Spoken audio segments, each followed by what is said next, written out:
अस्सलामुअलैकुम, मैं हूं यासिर पीरजादा। आप देख रहे हैं मेट्रो 7 पाकिस्तान। आइए चलते हैं खबरों की जानिब।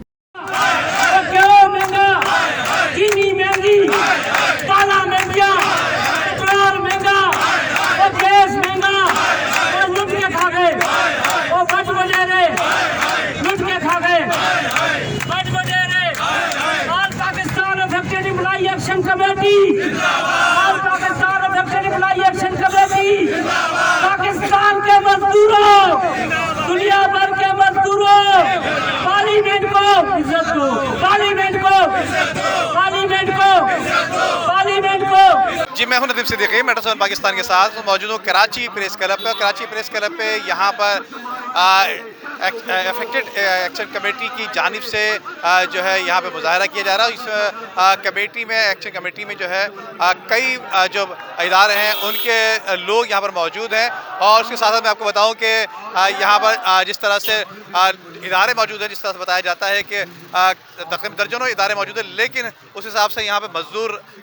यहाँ पे नहीं आ सके। अब क्या वजूहत है? या यूनिटी नहीं है, इत्तेहाद नहीं है। और मैं समझता हूँ यही इत्तेहाद ना होने की वजह से अब तक जो है इनके मुतालबात पूरे नहीं हो सके, जबकि उनके मुतालबात जो है कादिर मंदो खैल जो साबिका MNA थे, कौमी असम्बली से इनके जो है मुतालबात मंजूर भी करवाए और इनको बहाल भी करवाने की कोशिश की, लेकिन कौमी असम्बली और बताया जाता है कि वहाँ से बहाल होने के बावजूद आज तक इनके इदारों में जितने, जिसमें नेशनल बैंक भी है, रेलवे भी है, PI है और जो दीगर इदारे हैं, उनमें आज तक मुलाजमीन बहाल नहीं हो सके। तो आइए अब्दुल कादिर मंदो खैल से बात करते हैं। अब्दुल कादिर मंदो खैल से सबसे पहले सवाल ये करेंगे कि आया कि अब तक आपकी बात पर या जो जिस तरह से FIR काटी गई है PIA के मुलाजमीन के खिलाफ, उनकी गिरफ्तारी अब तक जारी है, तो अब तक आपने क्या किया? ये आपकी सारी की सारी मेहनत ज़ाया हो गई। आइए बात करते हैं अब्दुल कादिर मंदो खैल से। पे तपड़ नहीं है कि आप पार्लियामेंट, आपकी पार्लियामेंट, आप मिनिस्टरशिप के तहत आपकी पार्लियामेंट की कमेटी ने जो फैसले दिए और उनको आप नफ़ी कर रहे हो, तो मैं ये समझ रहा हूँ कि उस नफ़ी का तो उनको भुगतना तो पड़ गया, लेकिन इंशाल्लाह पीपल्स पार्टी हमेशा साथ दी। अगर आप बिलावल साहब की बात सुन ले, अगर हमारे दूसरे नमाओं की बात सुन ले, खुर्शीद शाह साहब की सुन ले, ख़ुद स्पीकर राजा परवेज़ अशरफ साहब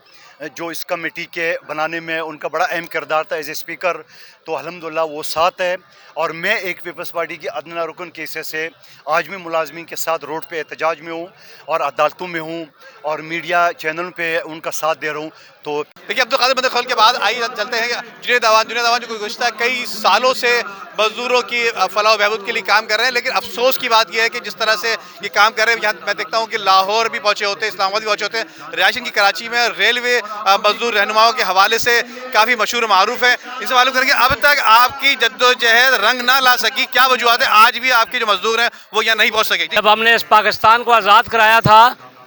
तो लोगों ने, हमारी माओ बहनों ने, हमारे बुजुर्गों ने जानों की कुर्बानी दी थी और ये बोला था कि बच के रहेगा हिंदुस्तान, बन के रहेगा पाकिस्तान। तो पाकिस्तान तो बन गया, लेकिन वो सफ़ेद अंग्रेज़ जाते जाते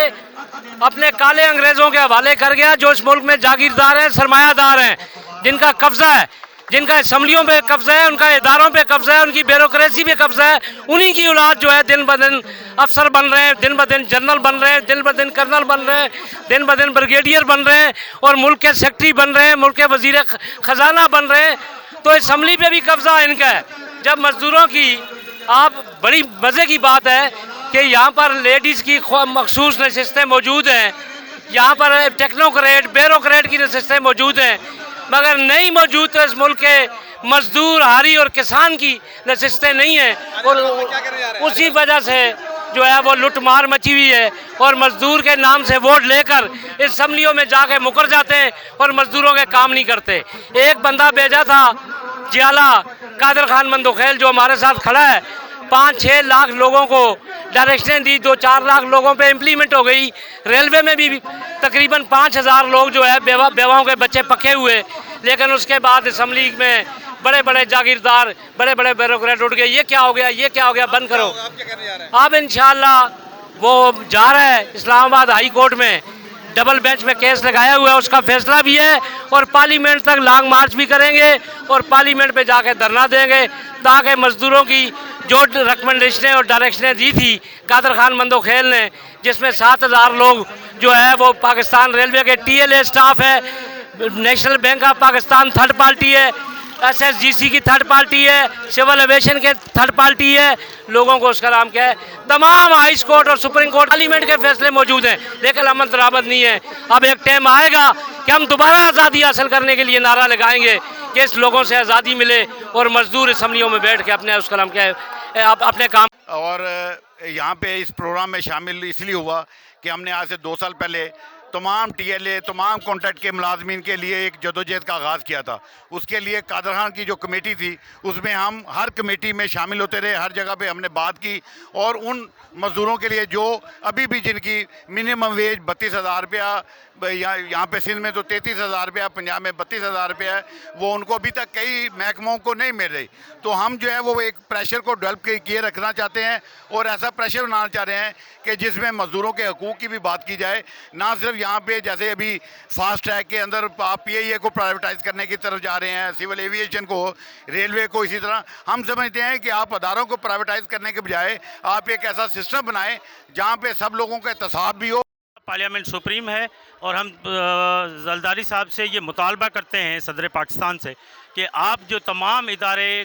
वफाकी 72 इदारे हैं उनके 4 लाख से ज़्यादा मुलाजमीन हैं और एपेक फोरम पर 28 इदारों के मुतासिरीन मुलाजमीन हैं, आप उनके लिए सदाती ऑर्डिनेंस जारी करें। और मैं ऑल पाकिस्तान इफेक्टेड एम्प्लॉयज़ की सेंट्रल विंग की मरकज़ी सेक्रेटरी हूँ, लेडीज़ विंग की।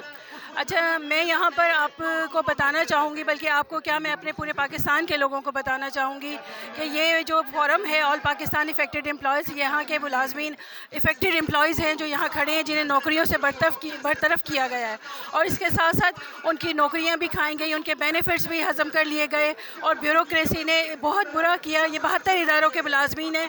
और 30-30 साल नौकरी करने के बाद, परमानेंट एम्प्लॉय होने के बाद, हमें नौकरियों से बिना किसी पेंशन, बिना किसी हमारे अपने दिए हुए इंश्योरेंस, बिना किसी हमारे अपनी सारी चीज़ें, हमारी अपनी मराद, बिना कुछ दिए रातों रात हमें फारिग कर दिया और उसकी कोई वजूहात ना बताते हुए हमें फारिग कर दिया गया। और हमारे तमाम लोगों के अभी तक हमारे अपने प्रोविडेंट फंड्स वगैरह सारी की सारी चीज़ें